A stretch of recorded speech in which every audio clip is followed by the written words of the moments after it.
ఉమ్మడి ఆదిలాబాద్ జిల్లాలో గులాబీ పార్టీ నేతలు పక్కచూపులు చూస్తున్నారు. అధికారం కోల్పోయేసరికి జీర్ణించుకోలేకపోతున్నారు.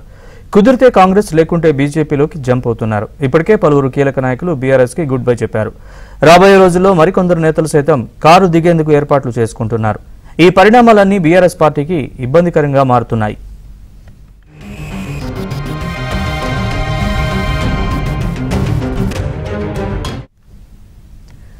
ఇప్పటికే జిల్లా పరిషత్ చైర్మన్ రాథోడ్ జనార్దన్, మాజీ ఎంపీ నగేష్లు బీజేపీలో చేరిపోయారు. సిర్పూర్ మాజీ ఎమ్మెల్యే కోనేరు కోనప్ప కాంగ్రెస్ కు జై కొట్టారు.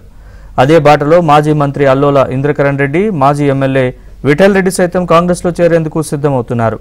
బీఆర్ఎస్ కి చెందిన ఇద్దరు సిట్టింగ్ ఎమ్మెల్యేలతో పాటు పలువురు మాజీ ఎమ్మెల్యేలపైన కాంగ్రెస్ దృష్టి పెట్టడం గులాబీ పార్టీలో గుబులు రేపుతోంది.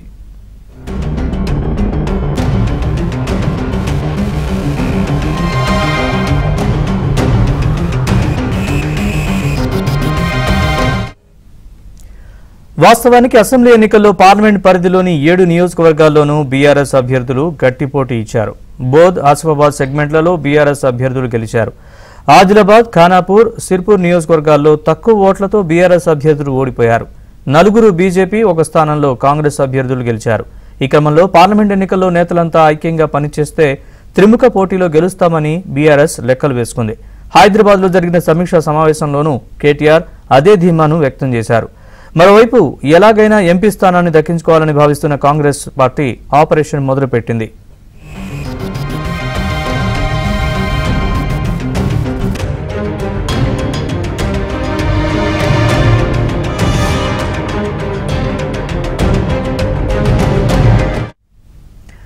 కోనేరు కోనప్ప వల్ల సిర్పూర్లో బీఆర్ఎస్ కు భారీ నష్టం వాటిల్లే అవకాశం కనిపిస్తోంది.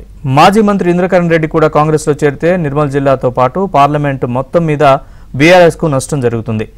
ఎన్నికల నాటికి ఇతర అన్ని అసెంబ్లీ నియోజకవర్గాల నుంచి చేరికలకు కాంగ్రెస్ సన్నాహాలు చేస్తోంది. బీఆర్ఎస్ నేతల్ని చేర్చుకోవడంపై కొన్ని చోట్ల అభ్యంతరాలు వ్యక్తమవుతున్నా అధిష్టానం పట్టించుకోవడం లేదు. పార్లమెంటు పరిధిలో 4 ఎమ్మెల్యేలున్న నేపథ్యంలో అభ్యర్థి ఎవరైనా ఎంపీ స్థానం దక్కించుకుంటామని కమలం పార్టీ నేతలు ధీమా వ్యక్తం చేస్తున్నారు. ఎటొచ్చి బీఆర్ఎస్ పార్టీ పరిస్థితే దయనీయంగా మారుతోంది. రాబోయే రోజుల్లో ఏం జరుగుతుందో వేచి చూడాల్సిందే.